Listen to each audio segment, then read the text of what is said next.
అయినట్టు అది ఎవరికి సొయ్యలేదు. ఎందుకు మాట్లాడుతున్నారు అర్థలేదు. గుట్కూరు లిటరసీ 42%.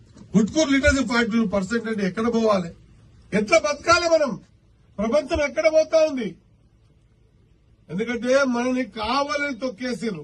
డెవలప్మెంట్ కాకుండా అయితే వీళ్ళు తెలివిమంతులు అయితేనేమని అభివృద్ధి కాకుండా తొక్కేసారు. ఇప్పుడు అభివృద్ధి చేసుకుంటున్నాం, అడుగడుగున ఇబ్బంది పెడుతున్నారు. కాళ్ళ కట్టెలు పెడుతున్నారు, కింద పడేస్తున్నారు.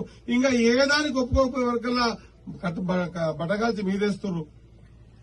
ఎంత వేసినా కూడా మీ అందరి ఆశీర్వాదం ఉన్నంత వరకు, నా లోపల నా రక్తంలో డెవలప్మెంట్ చేయాలనే కసి ఉన్నంత వరకు ఇలాంటి తాటాకు సప్పుడులకు మీ తమ్ముడు చేయని బెదరడు అని గుర్తుపెట్టుకోవాల్సిన అవసరం ఉంది. ఆఖరికి ఒక సందర్భంలో సంపాదన కూడా ప్రయత్నం చేశారు.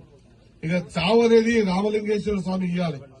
ఆయన అనుకుంటే ఆ టైంకి పోతాం. గంట ముందు పోవాలన్న అవకాశం ఉండదు, గంట తర్వాత పోతా అంటే కూడా అవకాశం ఉండదు. అది నిర్ణయం చేసేది భగవంతుడు. ఈ పిచ్చి మనుషులు ఏం నిర్ణయం చేస్తారు?